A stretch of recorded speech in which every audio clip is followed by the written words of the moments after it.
Hey, what's up, y'all? I'm back with another testimony because God is good and He got me sharing a lot of things that I've overcome with you guys. And that's just what I'm going to do. You heard me? Ain't no shame in my game. So, as you can see by the title, this is my testimony dealing with a narcissistic ex. This person held money over my head to try to keep me stuck. So, I'm going to just tell you my experience and some of the things that I learned from this experience, okay? So, from the end of 2020 to like May of 2021, May of 2021, I was involved with an energy vampire, aka a narcissist.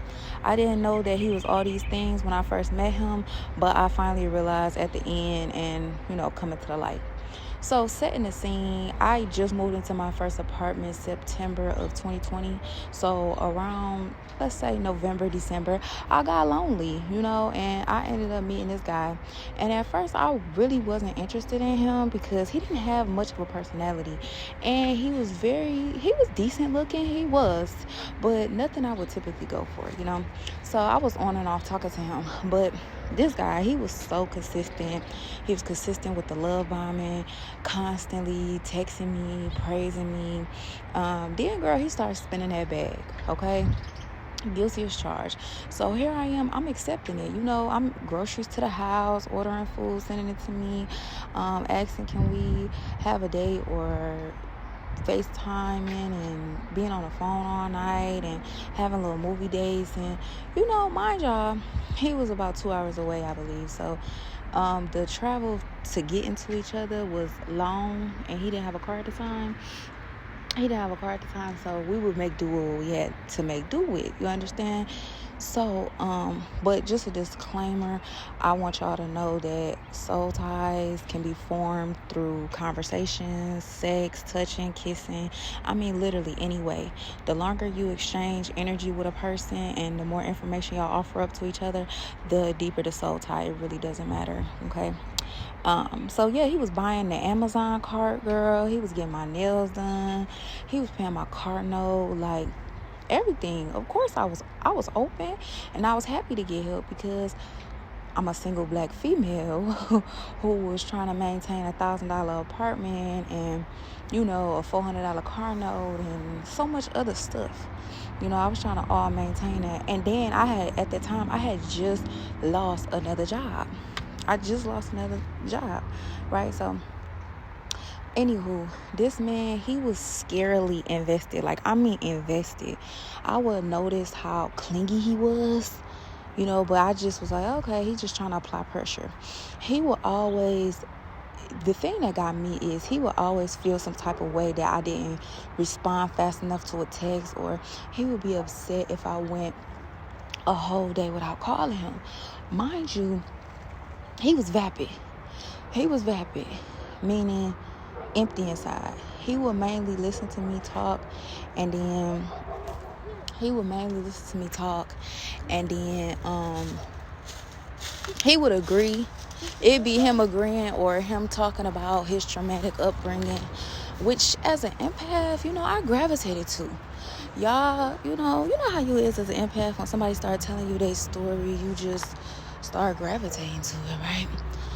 So y'all not getting we was getting attached through trauma bonding, but he would use that and other stuff to make it seem like he was the best choice for me, or he would use this to make it seem like he has a personality, right? Because as we know, their personality is really a mask.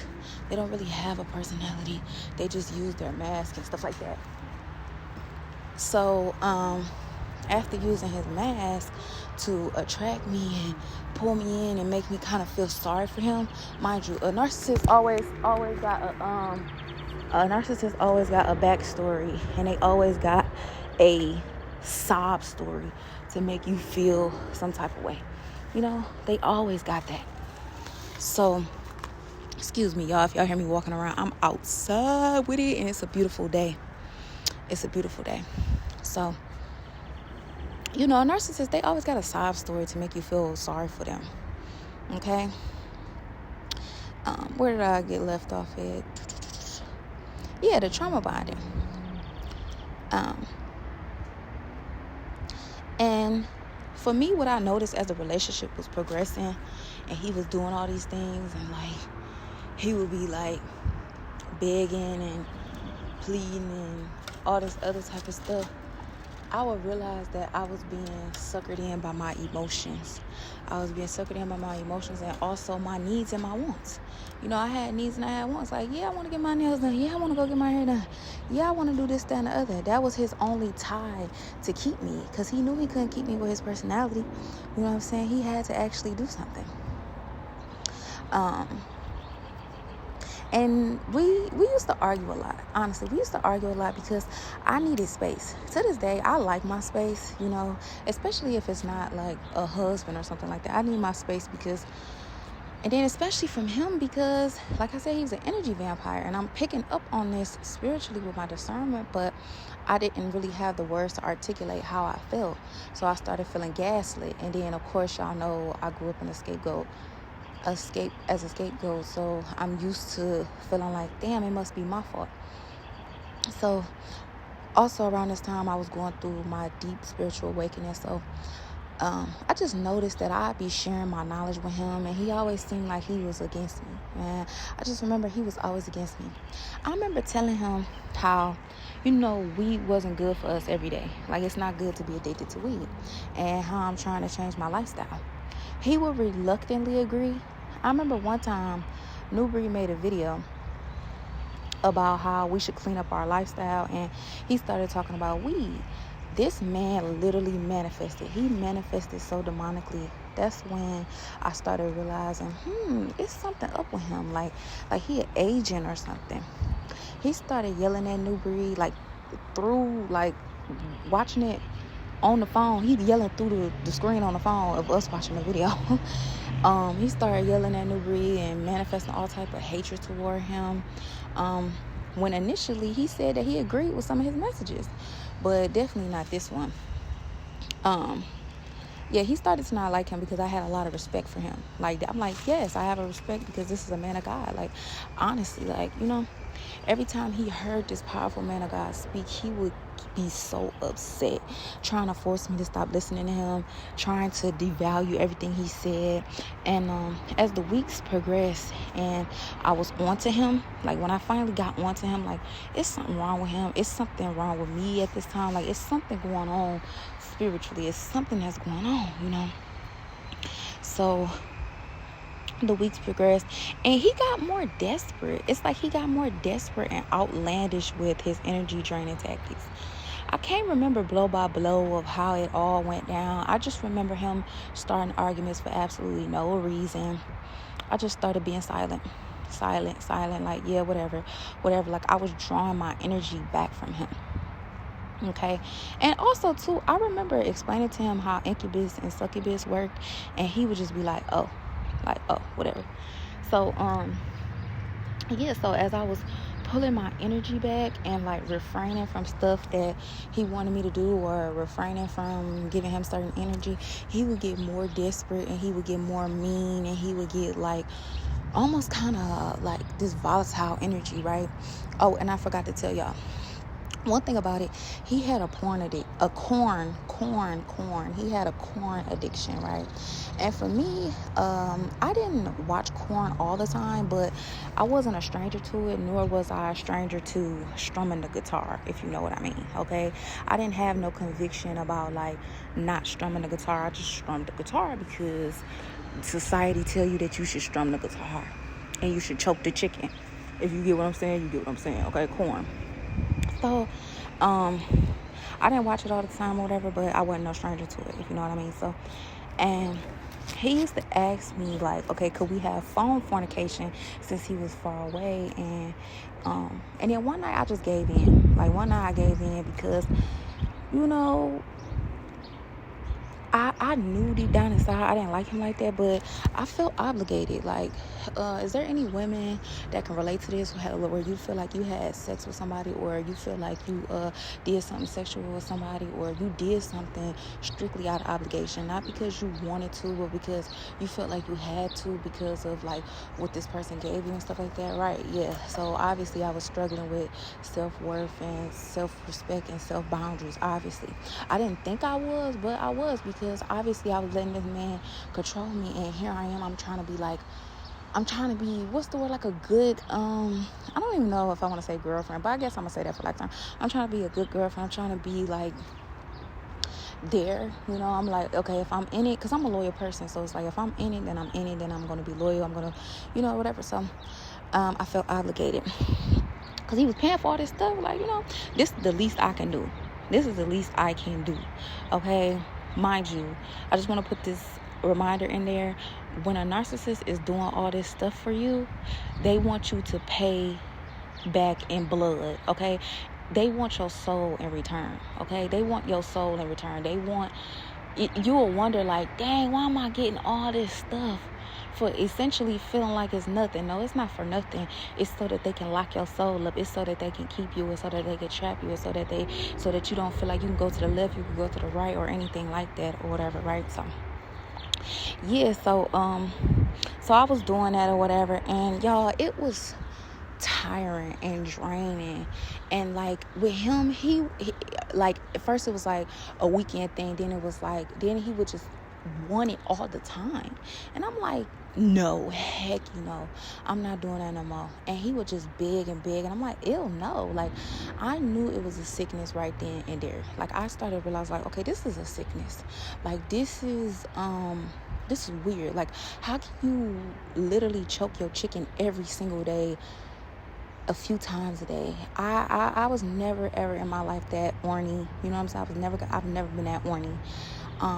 Never been that pressed. Honestly, it was disgusting to me. Okay, little did I know he was using my sexual energy as a source of power and control, and a source of life, right? The more you sacrifice to a narcissist, the more power they get. These energy vampires, they are empty inside. They don't have no energy. They don't have no dignity. They don't have no confidence. They don't have no self-esteem. They don't have nothing. So they try to suck all their worth and power from you, but it's really never enough. I promise you, it's really never enough. And honestly, this is why there will be strong, independent semen, like, got it all together semen women that end up with narcissists, because first of all, you have a lot of energy, you have a lot of spunk, you have a lot of life, you have a lot of creativity, you have a lot of things. So as a leech does, or as like a scorpion does, they try to attach to you, and then they try to wrap their coils around you, and they try to keep you in a box, and they try to suck your energy away. This is why this happens to a lot of women that have a lot of potential. You know what I'm saying? And if you're not aware to the enemy's devices, and you could be easily bought, or you could be easily persuaded, or you have a sex addiction or something like that, they can use these things against you. They use these things against you to get this type of energy or whatever, So here I am, just trying to get away from this. Honestly, I'm trying to get away. I'm trying to escape. I'm trying to move forward in my life, because I'm noticing, like, So then I believe I started, like, I remember, I feel like I told somebody about the situation, and then somebody was like, that sounds like an energy vampire. And I'm like, an energy vampire? So it's so amazing. This is why I do these type of videos, and this is why I put out the type of content I put out, because a lot of times our spirit and our soul can bear witness to it, but because we don't have the language to explain exactly what is happening to us, then we'll stay in the dark, or we'll never be able to be delivered, because we can't explain it. So I started looking up with an energy vampire, and I'm like, oh my God, I got disgusted, because I'm like, this is literally who this man is. Like, this is literally how I feel. Like, this man is literally vapid. This man is literally like crazy, and it is crazy. Even now, right now, explaining to y'all, to really open up and talk about it, like, oh, thank you, I'm getting some healing right now. This man was a full, like, narc, like, probably coverted as well, but like, he had a couple overt traits, but again, like I said, he was more on the calm and subtle way of doing it. And then once they feel like they fully got you under control and in their wraps, when they feel like they fully got you in their wraps or whatever, that's when they start attacking, and that's when they start showing you their horns and stuff like that. And then one thing you'll notice too when you're in a relationship with a narcissist, they always want you to make declarations to them. They want you to make promises to them. So some of the promises are like, I'll never do you like she did you. You know, some of the promises is where they be like, tell me you'll never leave me, and you be like, I'll never leave you. I'll never leave you. What's some more declarations? I won't give up when it get tough. Y'all put some more in the comments. Put some of the declarations that they have you say, or if y'all having sex, is, you know, this is your guitar. Let's just say that. This is your peach. This is your peach, and it ain't nobody else's peach. I promise you, this ain't nobody else's peach. So they get you to make declarations out of your mouth because, again, like I told y'all in the last video about my experience with witchcraft, you know, Satan and God, they both want to try to make a covenant with you, and in the way that you make these covenants is like through declarations. Spirits need entry points. So life and death is in the power of your tongue. So whatever you speak out your tongue, you're coming into agreement with. So if you're saying out your mouth like, yeah, this is yours, nobody else could get it, and then you wondering like, wow, like why 5 years later, 3 years later, I'm still thinking about this person, I'm still craving this person, I still feel like I belong to this person. A lot of times that's because they put a spell on you. They put a spell on you. They put a curse on you. They put this they put a stamp on you. They try to mark you and seal you. Okay, and you have to go through the fasting, go through the praying, go through the renunciations, go through the denunciations, go through the like breaking of these soul ties. You have to actively do this. You can't just think like, oh, over time I'm going to heal. No, over time you're not going to heal. Over time it's just going to sit there and sit there and sit there. You have to take a control and authority and a power and actually come out and fall out of agreement with this person. You have to fashion and cleanse your body from this person. You have to do all of these things.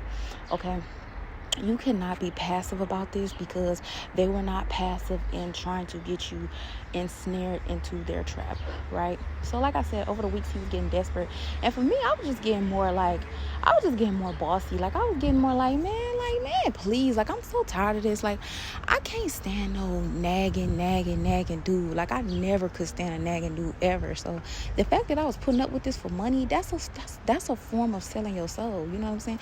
Like when girls put up with certain stuff and they be like, well, at least I got money, that's a form of selling your soul, and that's what I was doing. So I remember one time he was like, please, I'll do anything. What do you need me to do? What do you need me to do? And I was like, pay for couples counseling, you know, pay for, I was like, either pay for yourself to have some therapy sessions or pay for both of us to have couples therapy. And he was like, man, no, like, look, he was avoiding that like the plague. Like he would say he'd do anything, whatever. He was avoiding that like the plague. Like, no, man. Because I realized he did not want to be found out. He did not want to be found out. He did not want to let it come to the light what actually he was up to. You understand what I'm saying? So he was avoiding accountability at all costs. And I'm like, see, you don't really care. You're not really trying to change because you won't pay for this therapy. It's like, you ready to pay for anything else. You like you ready to like, oh, you need your hair, you need this, like, oh, what you need, you gonna pay for everything else. But when I say, listen, I need some therapy, or you need some therapy, it's like, no, man. And then, you know, I'm going, so for me, I started like going no contact for like 3 days. You know, I'm slowly trying to break this tie or whatever. So after 3 days, he constantly calling me, like, literally, I'm gonna tell y'all that close to the end, but anyway, like, he would do a lot of weird stuff or whatever, and where you at, and he would do a lot of stuff or weird stuff or whatever. So eventually I ended up picking back up. Like, what? He's like, I'll do the therapy. I'm like, okay, well, let pay for it and let me see it. Still ain't do it. You know what I'm saying? He still ain't do it because the thing about a narc, they're never going to take accountability. I don't care what you do. I don't care who you think you are. I don't care what it is. They will never take accountability. Even if it means getting you back, they're never going to take accountability. They're going to take this whatever you want to call it, they're going to take this to the grave. They're going to, because it's demonic. It's demonic. It's demonic spirits. And then he would come with the sob stories like, I don't know how to love because my mama never loved me, and I don't know how to do this and that because I was never taught this and that. And then, trying to work on my empathy. But it's like, boy, whatever, like, that don't got nothing to do with me. Like, I had to get to the point where it's like, boy, that don't got nothing to do with me. Like, the fact that you going through what you're going through, that really don't have nothing to do with me, genuinely. So yeah, y'all. So fast forward, I just want to make sure that I'm like covering points that maybe other people went through, because obviously I'm only telling this testimony to help other people get free, or I'm only telling this testimony to like bring comfort to somebody or some type of revelation to somebody. Like, that's the only reason I'm doing this. Like, anytime you see me post a testimony, that's literally what it's for. It's not to just get up here and tell my business. Like, it's a testimony, it really is. And God just keep pushing me to, like I told y'all, tell my testimonies, because I have overcome a lot of stuff. Like, some stuff that I even just sweep under the rug, like, that ain't nothing. Like, that ain't nothing. But God has shown me, like, no, it don't matter how small or big the testimony is, it means something to somebody out there. So yeah, so I'm gonna just keep doing what I gotta do. I'm just trying to make sure, like, yeah. So it got to the point where I'm just like, okay, God, like I told y'all, this is when I'm giving my life away to God. This is around the same time with the witchcraft story and stuff like that. This around the same time. So I'm just like, bro, God, I'm sick and tired of being sick and tired. This man is draining my energy. I used to physically feel sick. I used to physically feel weak. I used to physically feel like, oh my God, like, I would just be drained for no reason. And then, like, when I didn't talk to him for 3 days, I would be feeling so good. Like, I'd be like, like, life is looking up, God is good, like, I'm growing in Christ and stuff like that, so I'm feeling good and stuff. And then as soon as I would have to talk to him, like, when I seen his phone, like, when I seen his number on the screen, my heart would start beating, y'all. My heart would start beating, and like, I would have a high level of anxiety, like, oh my God. And I would answer like, hello, just being calm and peaceful. He'd get on the phone begging like, oh my God, you really gonna leave me? And it's just like all this emotionalism, y'all. I told y'all, narcissists love to deal in emotionalism, but the thing is, they really don't have no empathy. Like, they really don't have no empathy. Like, they got all these tears and all these crocodile stories, but they really don't have no empathy. They're just doing that to act. They're going to do whatever they need to do to get what they need to get. But it's like, if you crying or if you down and out or if something happened to you, they don't have that same empathy. And it's hard to believe, because they always swear that they love you and they always swear that they're there for you. So you believe that you could tell them anything. Now, will they listen? Yeah, sure. Will they probably give like a little generic piece of advice? Like, generically, they'll be like, oh, you going to get through it, or oh, don't worry about that, because this and that. Like a bro, y'all know them people that always give you like a Pinterest quote or a Facebook quote as advice? Don't trust them people, bro, for real. Like, especially if you crying and breaking down. The Bible says that when your friend weep, you should weep, and when your friend has joy, you should have joy. And honestly, we should start listening to the Bible more, because it's so true. Like, I used to be thinking like, oh no, that don't mean nothing. That don't mean nothing. Yes, it do. Yes, it do. Yes, it do. Yes, it do. I done seen the sun go down and the moon come up too many nights to not know that that's true. That's just true. That just is what it is. Anyway, yeah, they should at least be able to empathize with you. You know what I'm saying? But no, they didn't do that. He couldn't do that. So, yeah, y'all. I'm trying to figure out what else. Yeah, okay, so like I said, I'm moving to healing. I'm moving into my healing, and I had to get to the point where I just cut him off completely. Like, I had to stop feeling bad. Oh, here we go. I had to stop feeling bad for putting my happiness first, because as a scapegoat and as somebody that was used to growing up in a family dynamic where I always took all the accountability and I took all the burden on my shoulders and stuff like that, I was used to taking accountability, and I was used to feeling like my happiness comes last and everybody else's happiness comes first. But the crazy thing about it is, they will never be happy. That's the funny thing about it. They will never be happy. So essentially, you'll never be happy. if you're happy, somebody hear me. If you're happy, if you put your happiness last to make people that'll never be happy, then you'll never be happy, because they're never happy. They're always miserable, and they always need more and more and more and more, because they have insatiable lust, and they have insatiable desires, and they have insatiable appetites that can never really be filled. The only person that can fill you up is the Holy Spirit. That's it, period. Anyways, as I was getting to break away or whatever, I was just like, God, listen, set me free. Like, if you set me free, I will literally, like, stop talking to this man. Like, set me free. Please set me free. I don't want to be under this bondage no more. Like, I don't want to be dealing with this no more. And the funny thing about it is, let me tell y'all, I never needed him. I want y'all to put this out here just to show y'all how twisted and how dark these people are. I never needed him. Like, I was never like a bum chick. I was never like, what's the word? I wasn't a bum chick. I wasn't a, somebody that was lazy, that didn't do nothing. Like, that wasn't me. I wasn't no gold digger type of chicks. I never, like, sought to use nobody for their money. I never needed him to begin with. But the thing about a narcissist is they will come in your life. They will shower you with gifts, money, attention, etc., sex, whatever it is, and then they will trick your mind and make you really believe that you need them. You know what I'm saying? They'll try to be like, if he a real big baller, he'll try to be like, it's okay, baby, quit your job. If you lost your job, which was my situation, it's like, that's okay, I got you. You know what I'm saying? Like, he never really encouraged me to try to, like, get another job. And I'm like, okay, cool, because I'm making, like, a little money from doing a little IN stuff, and a little unemployment here and there, but it had ended up getting cut off or whatever. But they'll be like, it's okay, I got you. That is a trap to get you to slowly depend on them, so it's harder to leave. Then they slowly begin to devalue you and pick you apart. All right, again, it's the analogy of like the frog heating up.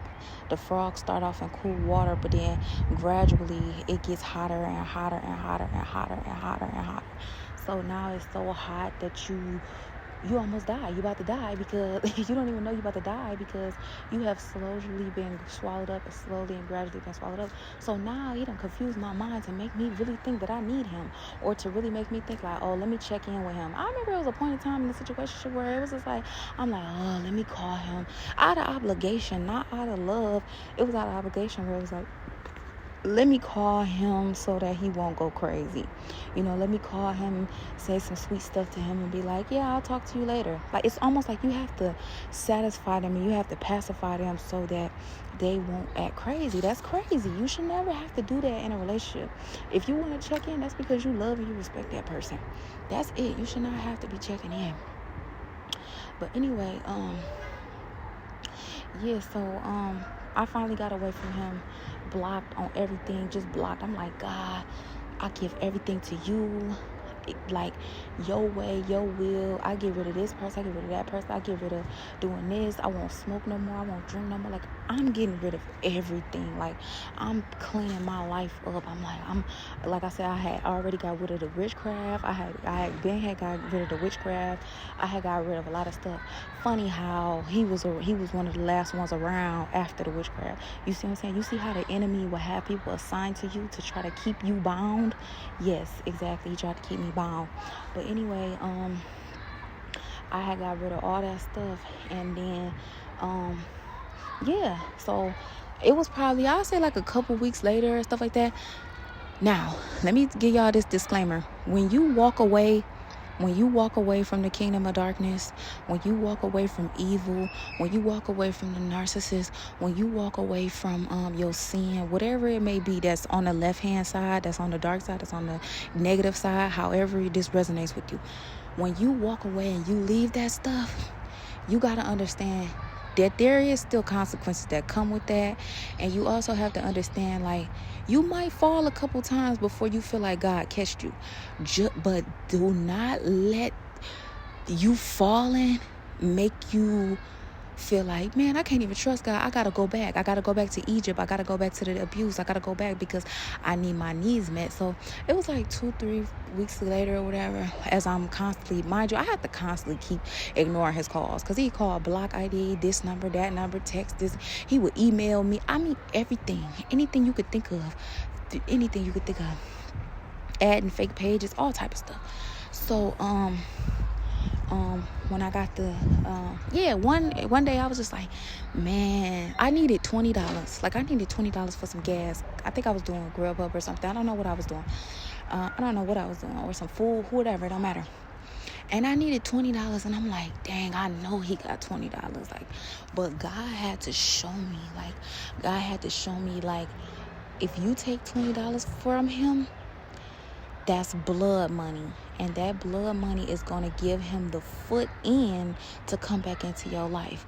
And with that blood money, he's going to try to control you, and he's going to try to keep a soul tie with you. Because money, remember I told y'all, a soul tie can be exchanged in multiple ways. It does not have to just be sex. It does not have to just be kissing. It does not just have to be, you can exchange soul ties in many, many ways. That's why you have to be careful of who you putting your money into and what type of harvest you are reaping and stuff like that. So God showed me, like, resist the enemy and he will flee. And I'm like, oh my God, I really gotta resist the enemy. Like, I really had to resist it. It's like, and also at the same time, he could have been trying to spiritually and energetically call me in. You don't know what people do behind closed doors, especially when they get this desperate.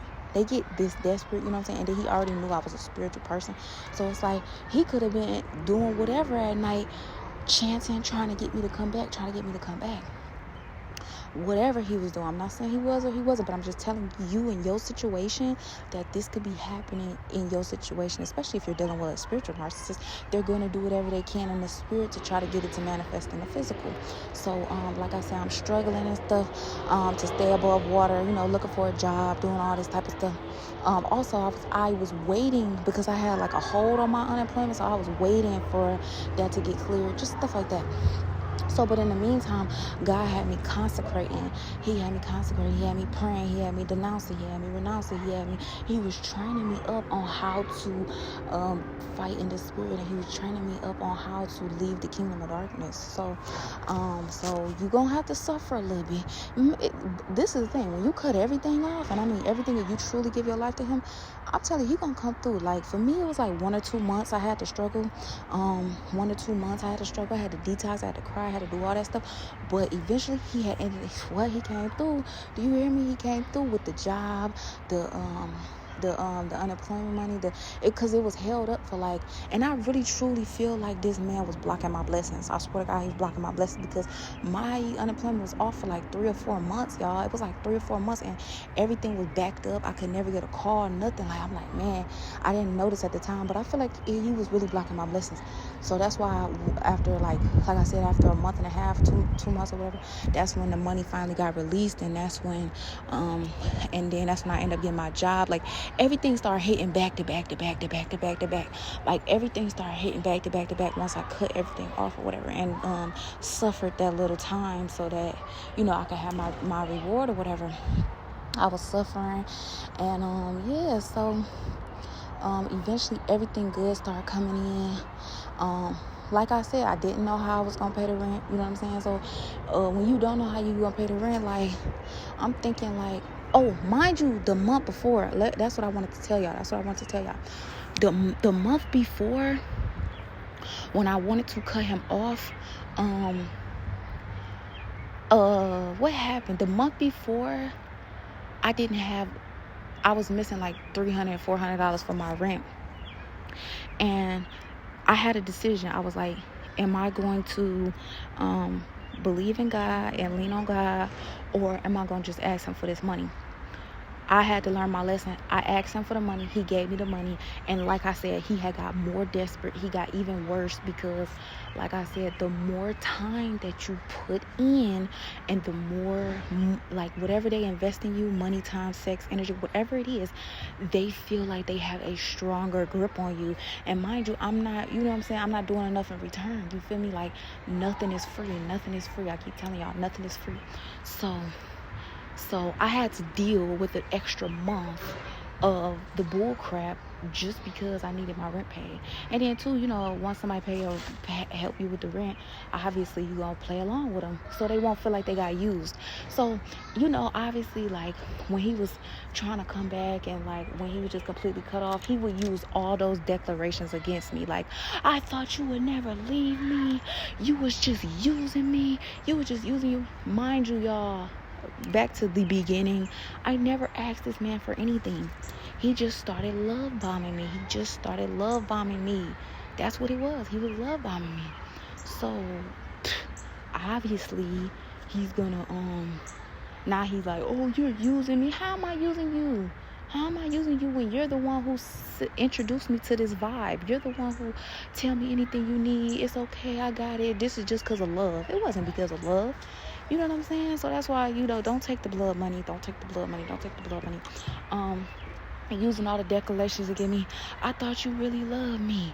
You just like everybody else. That leave me. I thought you was gonna be the only one that wasn't gonna leave me. Child, please. When they start saying all that, you need to get it in your mind that that's just a part of the song and dance. They really don't care. And yeah, so long story short, which was a long story. I love these long stories, but long story short, I finally got rid of him. Months later, even it was a year later, this man was hacking my email. I had to completely shut my email down. Like, he tried to hack my email. Like, he would just constantly and I'm like, why is it a year later? Bro, it was a year later. It was a year and a half later. Bro, tell me why I'm, like, chilling and I get a call and I'm like, hello? And I hear him like, hello? I'm like, oh, I had to hang up, and he kept calling back. I'm like, oh my God, mind you, there was no contact in no type of way, but here he is a year later, still holding on to my energy, still holding on to who I am as a person, still trying to suck energy from me, still trying to get my attention. This is how crazy people are. This is how narcissistic people are. And then when you lose your best narcissistic supply, like, oh yeah, I was definitely a good supply, okay? You see who I am now? You see who I am today? The authority, the love, the healing that I walk in today. I still had that when I was from a kid. You know what I'm saying? I still had that from when you was young, but it's just you're buried and you're hidden and you're trapped and, like, you're up under all this abuse and you're up under all these delusions and illusions and what's the things called, like all these veils is over your eyes or whatever. So yeah, I'm gonna end this right here. It's about to be 40 minutes. But this one flowed better than this definitely flowed better than my witchcraft video. I might have to do another one of the witchcraft videos just to, like, simplify it. I know I was a little rambly in there, so on this one I wanted to be, like, straightforward, like, this is what it was. Anyway, I love y'all so much. If you want to put your experience down in the comments, like, if you ever experienced any of this type of stuff, if you ever went through any of this type of stuff, if you need to even talk to somebody to vent about some of this stuff, all my information is always on my channel in the about me section, and also my email and everything is in the description, like, whatever. Like, if you want to reach out to me, you know how to reach out to me. Okay, you see how that narcissist found a way to find me? Okay, I'm gonna need you to find that same way to find me. All right, I love y'all. By my genius babies, godly babies, genius babies, godly genius babies, all that. I'm out.